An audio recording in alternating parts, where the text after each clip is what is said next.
Hey class, we're almost there. Chapter 30 of The Tiger Rising. So if you turn with me to page 28, we will conclude this book, another great novel written by Kate DiCamillo. So that night, his father sang to Rob as he put the medicine on his legs. He sang the song about mining for gold, the one that he used to sing with Rob's mother. When he was done with the medicine and the song, he cleared his throat and said, "Caroline loved that song." "Me too," Rob told him. "I like it too." His father stood up. "You're going to have to tell Beauchamp that you was the one that let that tiger go." "Yes, sir," said Rob. "I'll tell him I was the one who shot him, but you got to admit to letting him go." "Yes, sir," said Rob again. "I might could lose my job over it," his father said. "I know it," Rob told him, but he wasn't afraid.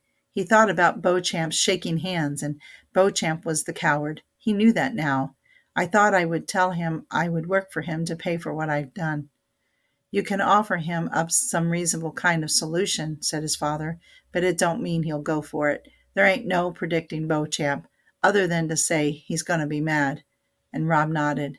"On Monday," his father continued, "I aim to call that principal and tell him that you're going back to school. I ain't messing around with taking you to more doctors. You're going back, and that's that." "Yes, sir," said Rob. He didn't mind the thought of going back to school. School was where Sistine would be. His father cleared his throat. "It's hard for me to talk about your mama. I wouldn't never have believed that I could miss somebody the way I miss her. Saying her name pains me." He bent his head and he concentrated on putting the cap on the tube of medicine. "But I'll say it for you," he said. "I'll try, on account of you." Rob looked at his father's hands. They were the hands that held the gun that shot the tiger. They were the hands that put the medicine on his legs. They were the hands that had held him when he cried. They were complicated hands, Rob thought. "You want some macaroni and cheese for dinner?" his father asked, looking back at Rob. "That sounds all right," said Rob. "Macaroni and cheese sounds real good." So that night, Rob dreamed he and Sistine were standing at the grave of the tiger. They were watching and waiting. He didn't know for what.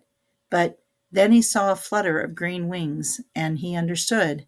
It was the wooden bird, only he wasn't made of wood. He was real. And he flew up out of the tiger's grave, and they chased him, laughing and bumping into each other. They tried to catch him, but they couldn't. The bird flew higher and higher until it disappeared into the sky that looked just like the Sistine ceiling.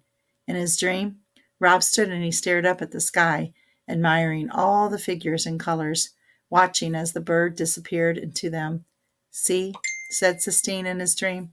"I told you it was like fireworks."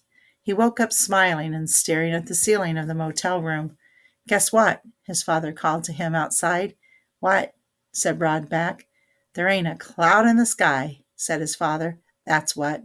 Rob nodded, and he lay in bed and he watched the sun poke its way through his curtains. He thought about Sistine and the tiger he wanted to make for her. He thought about what kind of wood he would use and how big he would make the tiger. He thought about how happy Sistine would be when she saw it. He lay in bed and considered the future, and outside his window, the tiny neon Kentucky star rose and fell, competing bravely with the light of the morning sun. All right, boys and girls, that concludes the story, The Tiger Rising. What you see below this is just an excerpt from another one of Kate DiCamillo's novels. All right, so if you will conclude your slides by stopping and jotting and making your final thought, putting your final thoughts down for me, I would appreciate that. And then we will meet tomorrow to talk about the story plot map. We will be plotting our chapters on the story plot map so we can kind of review our exposition, rising action, climax at the top, falling action, and exposition. All right, guys. Hope you enjoyed the book as much as I did. Hope there's some tissues left in the room when I get back And so that way we can start our next book, which is going to be The Thanksgiving Treasure. Yay! I'm so happy to announce that book because it is another prize-winning novel, one of my faves. All right, say goodbye to Tony the Tiger and The Tiger Rising. All right, guys, thanks for watching. Thanks for being so good while I've been away. I appreciate all your hard work, and keep at it, and I'll see you soon. Okay, thank you. Bye.